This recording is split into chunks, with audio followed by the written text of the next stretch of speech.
देशभक्ति और गद्दारी हर हर रंग में आती है, हर रंग में आती है। आपको मालूम है ना कि मैंने कल आपको बताया था कि भारत सरकार ने अलग अलग सांसदों को भेजने का तय किया और कि ये पूरी दुनिया में जाएंगे और हमारा पक्ष रखेंगे। मैंने आपको कल भी बताया था कि वो केवल एक राजनीतिक कदम, उसकी कोई जरूरत नहीं। बहरहाल कांग्रेस पार्टी ने 4 नाम दिए थे, मैंने आपको बताया था। पहला नाम था आनंद शर्मा का। उनकी पूरी फैमिली विदेशी है, अकेले उनको छोड़कर, उनके साथ रहती भी नहीं है। ये वो हैं जो चाइना के साथ एमओयू में मौजूद थे। ये वो हैं जो कहते हैं भारतीय जो द्वीप हैं, आइलैंड्स हैं, उनको अगल बगल के मुल्कों में बांट देना चाहिए, जिससे उससे हमारी वो बनेगी, एक गुडविल बनेगी। इमेजिन, इससे बकवास बात आपने सुनी है कि भारतीय जो आइलैंड्स हैं, इंडियन आइलैंड्स हैं, जो भारतीय द्वीप हैं, उनको पड़ोस के मुल्कों में बांट के गुडविल बनाओ। एक तो आनंद शर्मा है, दूसरे गौरव गोगोई हैं। पूरा कल आपको बताया था, पत्नी विदेशी थे, दोनों बच्चों की भारतीय नागरिकता कैंसिल करा दी और उनको ब्रिटिश दिला दी। बीबी के साथ पाकिस्तान चले गए, जहां इनकी बीबी काम करती थी आईएसआई के लिए, अभी तक उससे तनख्वाह लेती, और बीबी लौट आई, अपना पड़े रहे पाकिस्तान में अकेले। क्या कर रहे थे किसी को नहीं मालूम, अटारी बॉर्डर से गए थे। उसके बाद बच्चों को लेकर पाकिस्तान हाई कमीशन पहुंच गए उनको रेडिकलाइज कराने के लिए। ये वो लोग, इनके खिलाफ एफआईआर बन हो गई है, एसआईटी बन चुकी है। इनको मुख्यमंत्री बनाना, इनको राहुल गांधी ने अपने बाद नंबर 2 बनाया लोकसभा में, उपनेता विपक्ष का। अब इनका नाम दिया था।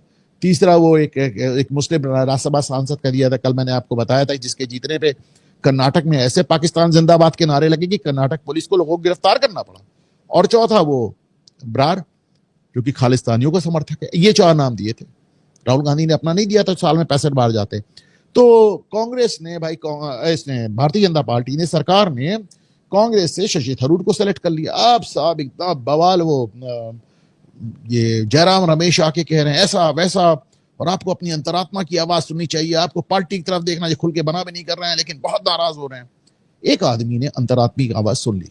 वो आदमी पहले विदेश मंत्री था, विदेश में, और तमाम पार्लियामेंट के विदेश के पैनल्स में था, इसलिए उसको चुना गया था। और वो आदमी है सलमान खुर्शीद। उन्होंने अंतरात्मा की आवाज सुनकर इस पैनल में भारत की पैरवी के लिए विदेश जाने से इनकार कर दिया।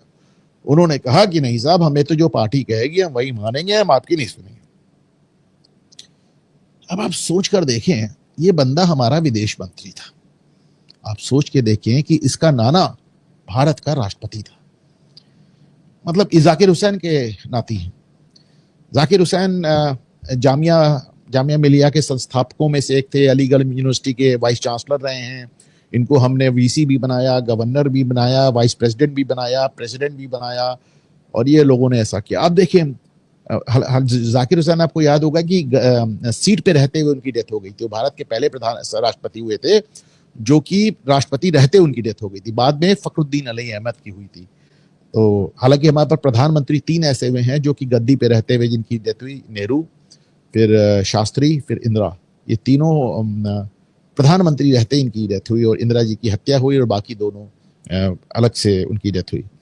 तो पहले के तीनों हमारे जो प्रधानमंत्री थे उनकी सीट पे रहते हुए डेथ हुई। बहरहाल, तो ये राष्ट्रपति के नाती हैं। आपको बताऊं, अभी इनसे पूछा जाता है तो ये बताते हैं बड़े गर्व से कि साहब हम तो अफगानिस्तान में आए, और अफगानिस्तान में एक ट्राइब है, कबीला है अफरीदी, वही जिससे शाहिद अफरीदी आया। हम तो अफरीदी हैं। सोचिए, ये अफरीदी हैं। हमारे जो फखरुद्दीन अली अहमद थे, वो अपनी माता जी की तरफ से अफगान थे। हामिद अंसारी, ये तो कहते थे साहब हम तो अंसार कबीले से आए। अंसार कबीला, जो मोहम्मद साहब थे कुरैश कबीले से थे, उनके सबसे करीब था अंसार कबीला, जो अपने अंसार कबीले से बताते हैं। मौलाना अबुल कलाम आजाद तो एकदम पूरा अपने को, और भी बताते हैं मक्का मदीना में पैदा ही हुए थे, तो कहते हैं मदीना से उनकी फैमिली इंडिया शिफ्ट हुई। बड़े गर्व से बताते हैं। और उसके बाद ये भी कहते हैं ब्राह्मण यूरेशिया से आए थे, भागो, क्योंकि आर्यन इन्वेजन थ्योरी कहती है, जो अब बकवास साबित हो चुकी है।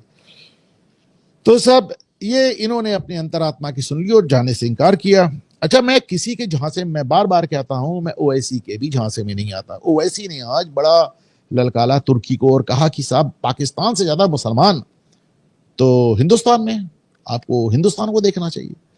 तो यानी ओवैसी भी घूम फिर के वही बात कह रहे हैं कि जिधर मुसलमान ज्यादा है उसकी मदद करो। ये कौन सी बात हुई भाई? तुर्की से हमारी कभी कोई लड़ाई नहीं रही। तुर्की को हमेशा हमने मदद किया, खिलाफत बचाने में मदद किया, कमाल अतातुर्क के जमाने में मदद किया, भूकंप आया तो मदद किया, हर तरह से मदद किया, तुम्हारी कंपनीज को अपने यहाँ जगह दी, तुम्हें 9 एयरपोर्ट सौंप दिए तुम्हारी लड़की को। लेकिन वो अर्दोगान है, वो तो अर्दोगान, उनको तो वो बनना है साहब, मतलब वो जो अभी बीच में एक आया था, एक सीरियल आया था, टर्किश सीरियल, वो क्या था, चलिए अभी याद आ जाएगा, आप में से कोई बताएंगे। तो उनको तो साहब फिर से ऑटोमन एम्पायर चाहिए, तो उनका दिमाग खराब है, तो केवल मजहब के आधार पे। और मैंने कहा ना, मैं ओवैसी के इस झांसे में नहीं आता, और बार बार आपको याद दिलाता हूँ, आप भी, मैं अर्तुगरुल आया था एक, तो वो अर्तुगरुल जो कि पूरी, अच्छा मैं उस पर भी आता हूँ, अभी बताता हूँ आपको पूरा। देखिए यार, तुर्की में ने एक सीरियल बनाया अर्तुगरुल। अर्तुगरुल पुराने ऑटोमन एम्पायर का चक्कर था। अभी ऑटोमन एम्पायर का क्या है मैं इस पर भी डिटेल में बताऊंगा, क्योंकि निशिकांत दुबे ने एक बड़ा इंटरेस्टिंग ट्वीट किया है। बहरहाल बात हो रही थी ओवैसी के, वो कोई कहता है अल तकैया है, कोई कहता है ड्रामा है, मैं इन सब चीजों में नहीं जाता, मैं शब्दावली में नहीं जाता, लेकिन मैं ओवैसी के ड्रामे से मुतमईन नहीं हूं, क्योंकि अभी 6 महीने पहले तक तुम्हारा भाई ललकार रहा था कि 15 मिनट के लिए पुलिस हटा दो, अभी महाराष्ट्र में ललकार के आया है, मैं नहीं मानता। देखिए मैं कैसे होता है ड्रामा। बेनजीर भुट्टो पाकिस्तान की प्रधानमंत्री थी, 2 बार 3 बार प्रधानमंत्री रही, जुल्फकार अली भुट्टो की लड़की थी। और मैं आपको बेनजीर की पिक्चर दिखाता हूं, ये देखिए, the prime minister of Pakistan. तो उनकी ऑफिशियल ड्रेस, उन्होंने जिंदगी में कोई दूसरी ड्रेस पहनी नहीं है। ऑक्सफोर्ड की ये छात्र यूनियन की अध्यक्ष थी, पर वहां भी ये यही ड्रेस पहनती थी, उनकी जीवन भर यही शलवार कुर्ता उन्होंने पहना। लेकिन जब शिमला समझौते के दौरान अपने पिताजी के साथ इंदिरा गांधी को बहलाने आई, तो साड़ी पहन के आई। मैं आपको सिर्फ एक एग्जाम्पल दे रहा हूं, इसके पहले और इसके बाद बेनजीर को साड़ी में किसी ने नहीं देखा। मैं इस झांसे में आने वाला कम से कम नहीं। अच्छा और देखें, अभी बात हो रही थी कि साहब कौन किसको सपोर्ट करता है, कौन गलत काम को विरोध करता है। अजमेर में इतना बड़ा कांड हो गया, हजारों लड़कियां ब्लैकमेल हुई, आज तक मुसलमान समुदाय उनको सपोर्ट करता है। अभी भोपाल में हुआ, उज्जैन में हुआ, और आज लेटेस्ट आ गया कि इंदौर में भी हो गया साहब, जहां पे मुस्लिम्स गैंग बनाकर हिंदू लड़कियों का यौन शोषण कर रहे हैं। सब अखबारों में छपा है साहब, लगा आज आप देखिए सब अखबारों की हेडिंग्स आ गई। लेकिन आप देख लें, इनको तुरंत मदद आ जाती, जमात इस्लामी से मदद आ जाती, मुस्लिम पर्सनल लॉ बोर्ड से, और आम आदमी के सब फर्जी है, सब झूठ है, कश्मीर से लेके इंदौर तक सब झूठ है, ये जो डिनायल है। तो ये सब ना समझाएं साहब।